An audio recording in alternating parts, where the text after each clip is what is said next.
Break all this down for us right now. We're joined once again by our MSNBC analysts, Zerlina Maxwell and Rick Tyler. Also, two terrific journalists I've got with me, Jay Newton-Small and Laura Bassett. So, Zerlina, I'm going to go to you in part because, my friend, since you're sitting in front of a camera, we saw a little bit of your reaction. And, but, you know, we didn't broadcast it. I know. But look, there were a couple times that you had a couple eye rolls, and just explain your thoughts as you were listening to Bernie Sanders. Look, I work for Hillary Clinton, so I have a lot of opinions. That was it, right there.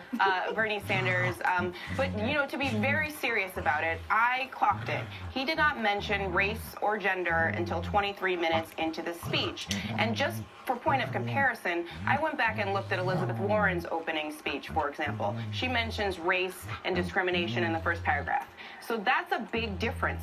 And as somebody who is a black woman, knowing that black women are going to be a core constituency for any Democrat who hopes to win the nomination, I was looking to hear messaging specifically for my community, and I did not, at least until 23 minutes into the speech.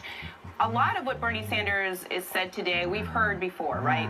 His economic messaging, I could probably quote it to you, Alex, but I think that what was missing was sort of a building upon that economic message, where he's fully understanding that those economic messages intersect with other policy problems that people of color and women have to deal with. And so until he comes up with specifics in terms of policy to address those issues, I think that he's still going to have a problem in this crowded field and a Democratic primary that's going to rely on those constituencies. I do think that the message obviously resonates with a large swath of the Democratic primary electorate, and I think that it's not taking anything away from Bernie Sanders. There are a lot of people that support Bernie Sanders. The problem for him is that that message was not enough in terms of the math to win the last time, and he has not tweaked it to win over voters that he needed and that he will need in 2020.